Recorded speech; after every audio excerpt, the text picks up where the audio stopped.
Olá, professor! A paz do Senhor. Eu sou o Lucas Gomes, professor e superintendente da Escola Bíblica Dominical. E quero te agradecer por ter escolhido este canal para preparar as suas aulas. Isso me deixa muito feliz. Eu quero agradecer a audiência dos professores juvenis e aqueles que já têm participado do grupo Sala dos Professores EBD. Aparece meu número para você aí na tela. Você pode adicioná-lo e me chamar se quiser participar do grupo Sala dos Professores EBD. É um grupo onde semanalmente professores de todo o Brasil e eu discutimos acerca da lição, compartilhamos conteúdos e eu tenho certeza que você poderá ser abençoado e irá te auxiliar na preparação das suas aulas. Também não se esqueça de ativar o sininho. As aulas aqui estão maravilhosas. Tenho recebido feedback de muitas pessoas e eu sei que você irá gostar, então você não poderá perder a próxima aula. Ative o sininho para todas as vezes em que eu postar, você ser notificado das aulas. E também, se sentir à vontade, comente abaixo. Se quiser realizar alguma pergunta sobre a lição, alguma dúvida que surgir agora e eu não tirar lá aqui, você também pode chamar no meu WhatsApp. Não se esqueça de se inscrever no canal, isso é muito importante. Você me ajuda desta forma. E se tudo aqui fizer sentido para você, compartilhe este conteúdo com outros colegas. Também abaixo estará o link das minhas redes sociais, caso você queira me seguir, e também o link para o curso Cartas Paulinas. Nele você terá o conhecimento de todo o contexto da escrita do apóstolo Paulo, bem como de suas viagens. Então você irá conhecer o contexto político, religioso, teológico, cultural, os costumes da época, ou seja, o que for necessário para você interpretar as cartas paulinas. E eu tenho certeza que diante daquilo que estamos estudando neste trimestre, esse curso será importantíssimo para você. Hoje nós falaremos sobre a cronologia do Novo Testamento. Esta é a quarta aula, professor, do nosso segundo trimestre de 2022. E como de costume, eu quero deixar aqui a você uma pergunta a qual responderei durante a aula. Por que os evangelhos e os outros livros, sejam do Antigo ou do Novo Testamento, não estão em ordem cronológica? Lembrando que a proposta aqui é dar a você subsídios, ideias pedagógicas, melhorar a sua didática, para então você trabalhar com os seus alunos em sala de aula. Fica por aí, hoje está imperdível. O primeiro tópico, professor, nos diz os primeiros cristãos e as sagradas escrituras. Aqui, o autor e comentarista da lição tem como proposta nos mostrar a usabilidade do Antigo Testamento dentro do Novo Testamento. E vai nos mostrar como Jesus e os demais apóstolos legitimaram os livros do Antigo Testamento. O que quer dizer com isso? É sabido de todos nós que há um movimento, mesmo entre os cristãos, em que pensam que o Antigo Testamento não serve mais para as nossas vidas, uma vez que Cristo cumpriu a lei de Moisés. Entretanto, ainda faz parte da Bíblia e é a palavra de Deus. Se você voltar algumas aulas, eu deixarei o link da mesma aqui na descrição, você irá entender o que disse sobre a usabilidade do Antigo no Novo Testamento. Mas rapidamente aqui, até para aguçar a sua curiosidade, você relembrar o que já falamos em aulas passadas, o Antigo Testamento, ou melhor, o Novo, ele está para o Antigo, assim como o cumprimento está para a profecia. Isso de acordo com F.F. Bruce. Ou seja, o Novo Testamento não seria nada sem o Antigo. E o Antigo, por sua vez, também não seria nada sem o Novo. Um complementa o outro. Ou seja, quando Jesus e os demais apóstolos citam estes textos, querem dizer então que eles podem ainda hoje ser trabalhados durante o ensino na igreja. Jesus também validou alguns ensinos, ou seja, deu credibilidade a informações que foram nos dadas no Antigo Testamento, como a história de Jonas, da rainha de Sabá. Jesus falou sobre Abel, o sacerdote Zacarias, e mencionou diversos pontos da lei. Logo então, se fosse uma história fictícia ou lenda, no exemplo de Jonas ter sido engolido por um grande peixe, certamente Jesus e nem mesmo quaisquer dos apóstolos faria menção aos eventos do Antigo Testamento. Eu quero, professor, mostrar a você como se estruturava a Bíblia hebraica, para nós então começarmos a entender o que é o Novo Testamento, o que é o cânon, proposta essa que será trabalhada em nossa próxima lição.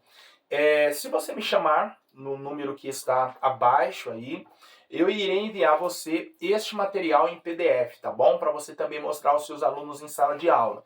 A Bíblia hebraica, ela possui 24 livros, diferente da nossa no Antigo Testamento, que possuem 39 livros. E por que houve essa redução no Antigo Testamento? Porque o que é chamado de leis no Novo Testamento se referia aos 5 primeiros livros do Antigo Testamento: Gênesis, Êxodo, Levítico, Números e Deuteronômio. Então, todas as vezes que Jesus ou os apóstolos se referiram às leis, eles estavam se referindo a estes livros. Logo depois, a Bíblia hebraica nos apresenta os profetas. E quais livros faziam parte deste conjunto chamado profetas?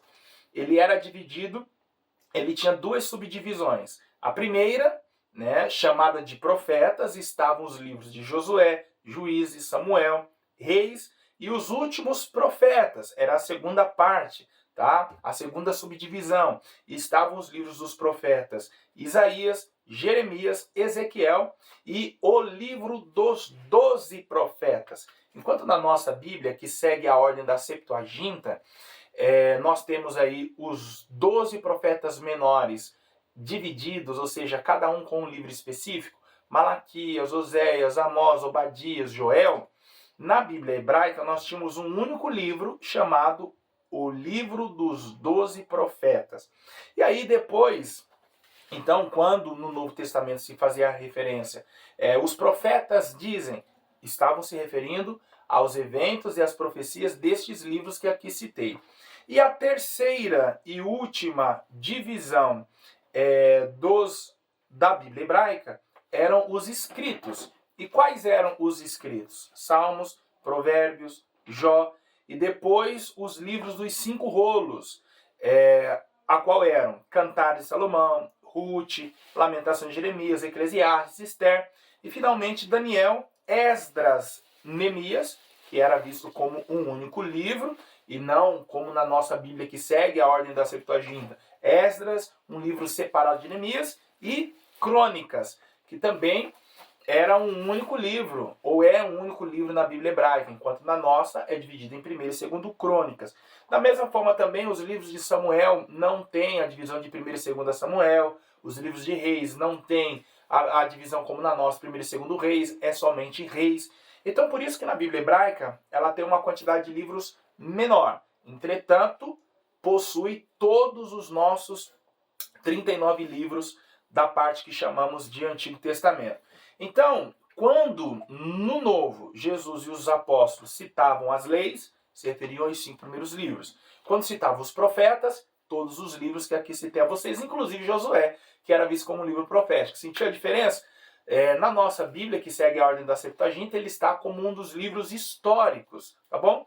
E aí, quando Jesus e os apóstolos citavam as Escrituras, eles estavam se referindo a um dos textos dos Salmos, dos Provérbios, de Jó, ou de Cantares, de Ruth, Lamentações, enfim. Então a Bíblia hebraica se dividia dessa forma: leis, profetas e escritos. E nós vimos então, na nossa lição, no primeiro tópico, como o autor nos mostra Jesus e os apóstolos fazendo uso do Antigo Testamento. Já a Bíblia que nós usamos, ela segue o modelo da Septuaginta, que é a tradução grega do hebraico para o grego. E ela é organizada um tanto diferente. Nós temos o Pentateuco, ao invés de serem chamados de leis, nós temos o Pentateuco, com os 5 primeiros livros escritos por Moisés, de Gênesis a Deuteronômio. Temos os livros históricos, que começam em Josué e termina em Esther, né? Eu me veio à mente agora Crônicas, mas termina em Esther. Aí nós temos os livros poéticos, começando com Jó, Salmos, Provérbios, Eclesiastes e Cantares de Salomão.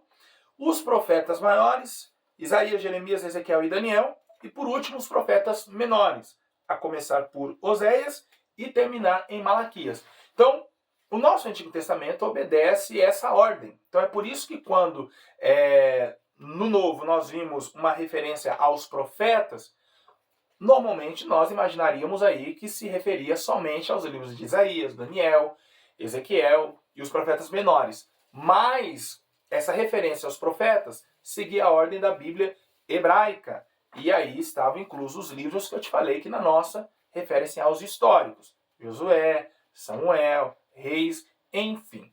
Eu mandarei para você, se você me chamar, o PDF para você entender melhor, claro, materializar toda a ideia e também apresentar aos seus alunos. Contudo, seja Antigo, seja Novo Testamento, o que nós temos de fato em nossas mãos, a Bíblia, embora em português, ela segue a organização latina feita por Jerônimo, e esta tradução se chamava Vulgata. Então, o que fez Jerônimo? Ele aproveitou a organização do Antigo Testamento já pré-estabelecida pela Septuaginta, e o Novo Testamento, quando ele então o traduz para o latim, do grego para o latim, ele vai organizar da seguinte forma. Primeiro, quando começa o Novo Testamento, nós temos os Evangelhos, depois Atos dos Apóstolos, todas as epístolas paulinas, depois as epístolas gerais e, por último, o Apocalipse. Então aí nós temos fechado a nossa estrutura bíblica. O Antigo Testamento obedece à organização da Septuaginta. Jerônimo, ao traduzir do grego para o hebraico a Vulgata, aproveitou essa mesma organização de Gênesis a Malaquias, aquela que está na sua Bíblia, e o Novo Testamento, então, Jerônimo organizou, começando pelos Evangelhos, terminando com o Apocalipse, e esta organização permaneceu até os dias de hoje. Deu para compreender, professor? Absorver todas as informações do primeiro tópico? Se não, eu já disse, chama no zap. Bom, no segundo tópico, o comentarista nos diz a compilação do Novo Testamento. E olha que interessante, o Antigo Testamento levou aproximadamente 1000 anos para ficar pronto, o Antigo.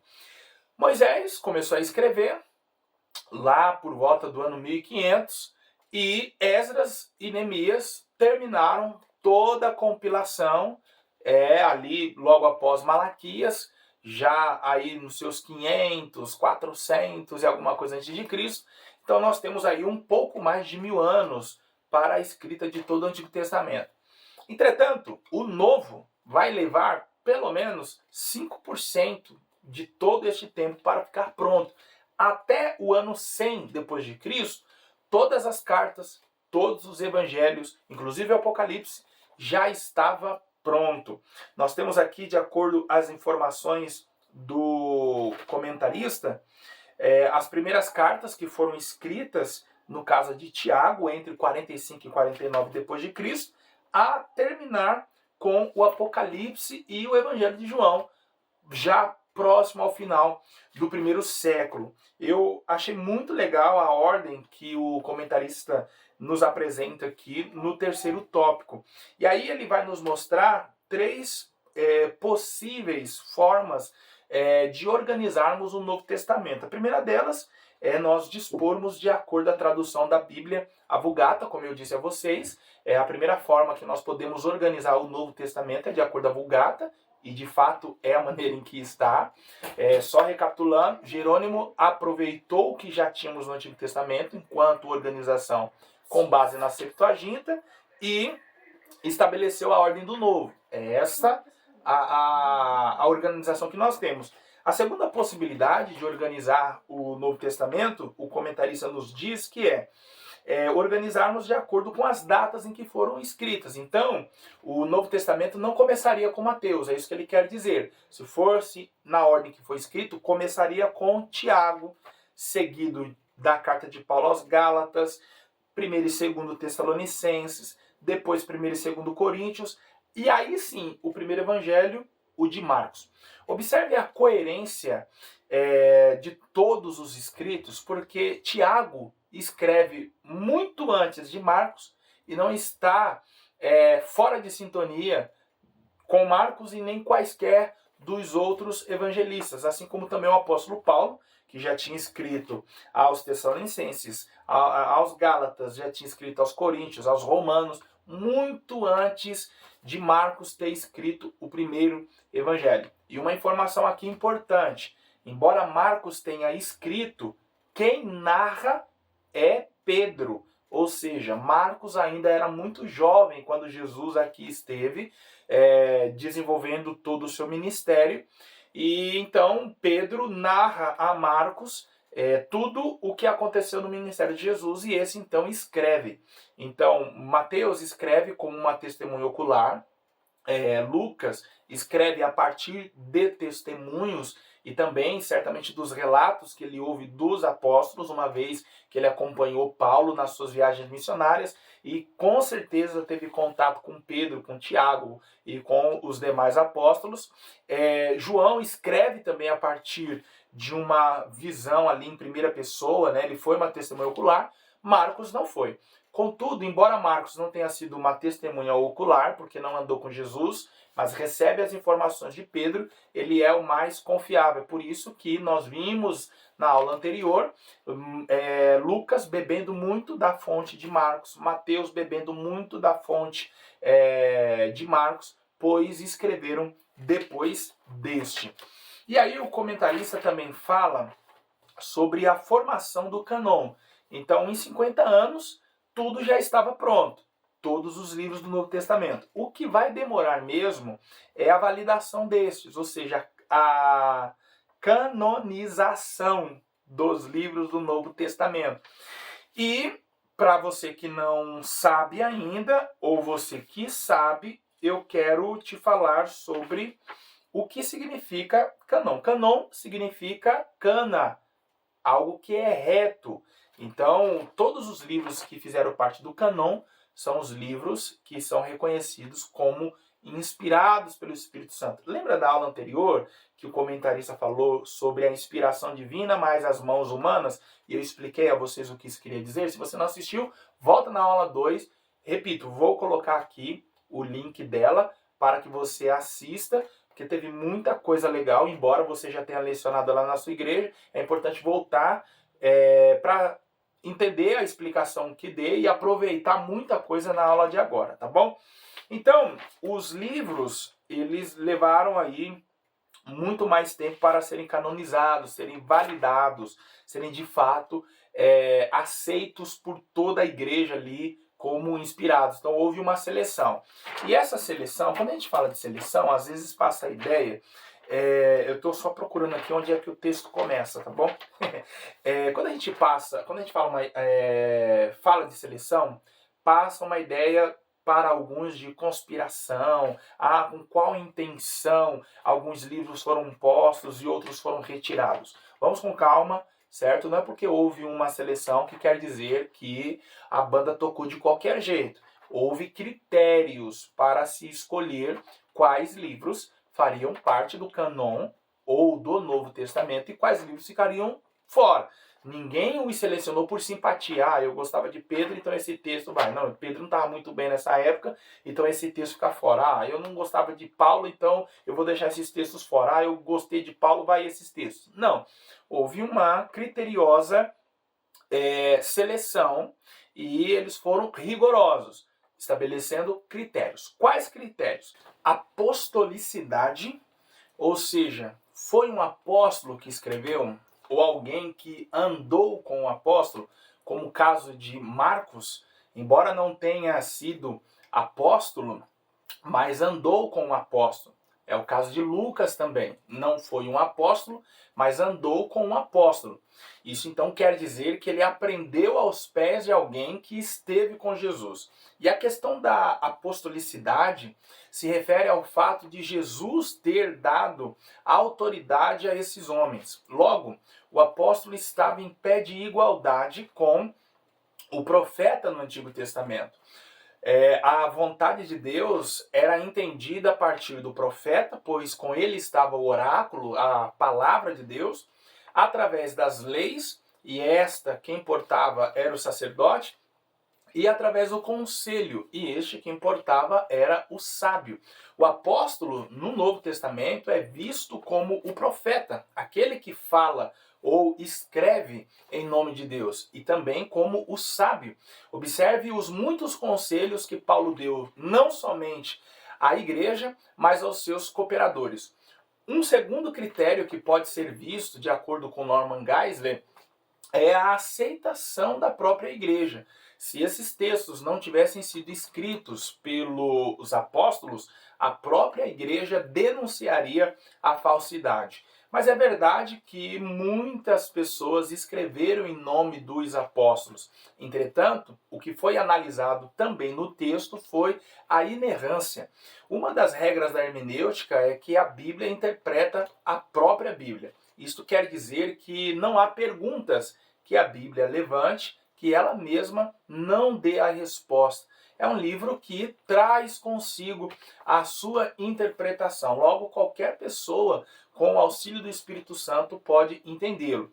Isso também quer dizer, ou entendê-la, né? Isso quer dizer que em nenhuma parte da Bíblia nós encontraremos contradições. O que nós temos apontado por ateus ou pessoas que ainda não são ateus, mas não possuem simpatia pelas Escrituras, são 2.000 ou quase 2.000 aparentes contradições. Isso quer dizer que por quase 2.000 vezes as Sagradas Escrituras parecem se contradizer, mas não se contradizem. Então isso quer dizer que os escritos apostólicos, bem como os evangelhos, deveriam estar em harmonia, não somente entre eles, mas também com os textos do Antigo Testamento.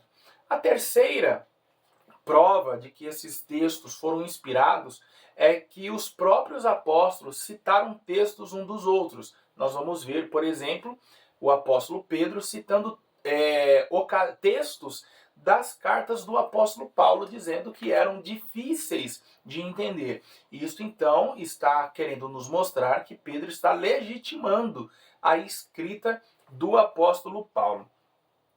E assim então foi formado o cânon do Novo Testamento. E por que sentiram esta necessidade?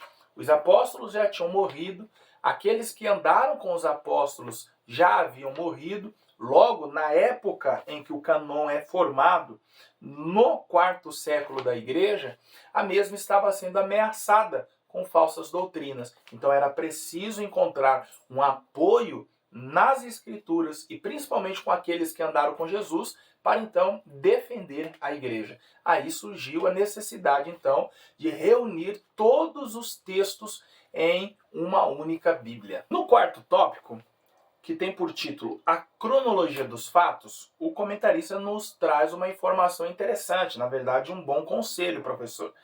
No segundo parágrafo ele diz: ao ler a Bíblia em busca de sua cronologia, observe e tome nota dos personagens presentes na narrativa, onde eles estão, cidade, vilarejo, rio, lago, mar, floresta, etc. E em que tempo estão, manhã, tarde, noite, madrugada, inverno, verão e etc. Por que isso é importante, professor? Porque a partir destas notas nós temos possibilidades de compreender todo o texto. A partir dessas informações, às vezes parece vaidade de pregador, ficar falando distância de uma cidade para outra, ficar informando, por exemplo, as condições climáticas do lugar. Se não perceba, não se trata de uma vaidade. Todas essas informações cooperam para o nosso entendimento, porque nós estamos distantes dos fatos. Observe que, se nós estivéssemos com Jesus no barco, nós poderíamos, ou com os discípulos no barco, nós poderíamos dar a seguinte informação. Quando em João capítulo 6, Jesus ordena a seus discípulos, logo após o culto e a multiplicação dos pães e peixes, que entrem no barco e o encontrem do outro lado, será que o tempo já estava formando para chover ou dava indícios de que sobreviria sobre aquela região fortes ventanias? Se nós estivéssemos presentes com os discípulos, nós teríamos condições de responder essa pergunta. Como nós não estávamos, nós não sabemos responder. E por que ela é importante?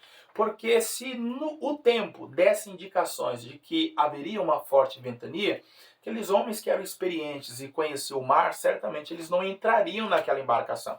Ou então eles chamariam a atenção do Senhor Jesus, mestre, podemos embarcar agora. Uma forte ventania está para começar e nós enfrentaríamos perigos em alto mar. Quem sabe até naufragar. Mas para eles não terem chamado a atenção de Jesus, é porque certamente não havia esta indicação. Ou será que foi falta de atenção?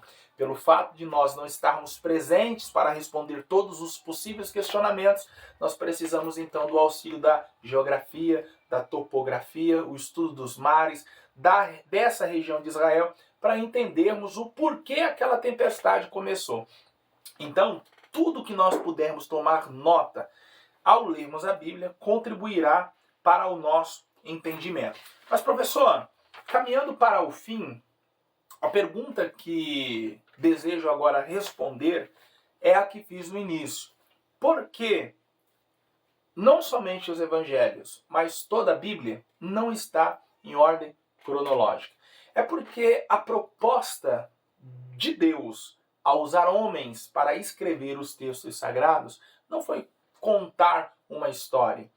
Haja vista que uma história ela precisa de começo, meio e fim. A proposta bíblica e também dos evangelhos é nos mostrar um plano, é nos revelar a proposta de Deus para a humanidade. É justamente por isso que Mateus, Lucas e até mesmo João não se atentam muito à cronologia dos fatos. Olha, Jesus estava aqui, amanhã ele apareceu ali, depois ele apareceu acolá.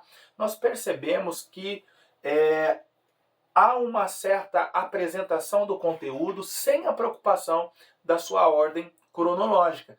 Se nós tentarmos comparar os evangelhos, nós iremos perceber que Lucas coloca alguns eventos em um tempo da vida de Jesus diferente quando esse mesmo evento é apresentado por Marcos e por Mateus. Justamente por isso, porque a ideia não é narrar uma história. A ideia é revelar um plano, o que Deus fez para alcançar o homem. Fosse ele judeu, fosse ele grego, fosse ele romano. Entretanto, poderíamos dizer que a proposta de Mateus, ao escrever para os gregos, está para além de simplesmente falar que ele era o rei dos judeus, mas mostrar quem Jesus era. A proposta de Marcos, ao escrever para os romanos, poderíamos também dizer que era revelar como Jesus fez. E por isso ele coloca Jesus em um dinamismo profundo, a qual falei na aula anterior. E João talvez tenha a intenção de, ao escrever para toda a igreja, revelar de onde ele veio. É por isso que ele diz, no princípio era o verbo estava com Deus, e o verbo era Deus. De onde este homem veio? Ele veio de Nazaré? Ele veio de Belém? Ele veio da casa de José? Não, ele veio de Deus. Ele é o próprio Deus. E por último, Lucas tem a intenção, ao escrever para os gregos, de revelar o que ele fez e onde fez. É por isso que dos 4 evangelhos, Lucas é o mais histórico. Ele era um historiador.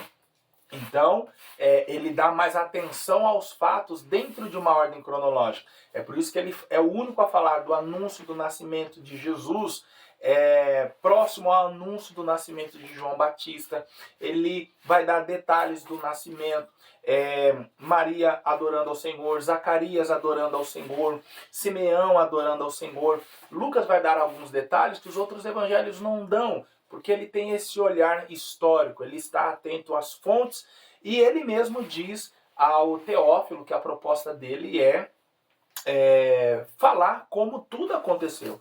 que Jesus fez. Então, por isso que o Evangelho de Lucas tem início, tem meio e tem fim. Então, para nós terminarmos, Mateus fala quem ele é, Marcos, como ele fez, João, de onde veio, e Lucas, o que fez e onde fez. Logo, se nós juntarmos os 4 relatos, nós teremos a apresentação de um único homem. Ele é rei dos judeus, ele fez maravilhas, ele veio de Deus e ele operou milagres. Professor, Deus te abençoe. Obrigado por ter estado comigo até o presente momento. Espero ter te ajudado. Não se esqueça de ativar o sininho. Próxima aula nós falaremos sobre o Evangelho de Mateus. Eu já estudei, já fiz alguns esboços. Ela está maravilhosa. Não se esqueça de ativar o sininho, porque quando eu postar, eu quero que você seja avisada que a aula já está pronta. Também não se esqueça de se inscrever, isso é muito importante. Meu número aparece na tela, caso queira, você poderá me chamar e eu irei te adicionar ao grupo Sala dos Professores EBD. Já temos mais de 50 professores de todo o Brasil que discutem a lição, compartilham conteúdo semanalmente e eu tenho certeza que será importante para você. Também abaixo, o link das minhas redes sociais para você me seguir, fica aqui o meu convite, e o link do curso Cartas Paulinas. Entra aí, haverá mais informações e eu tenho certeza que será importante para você e para o seu ministério. Deus te abençoe.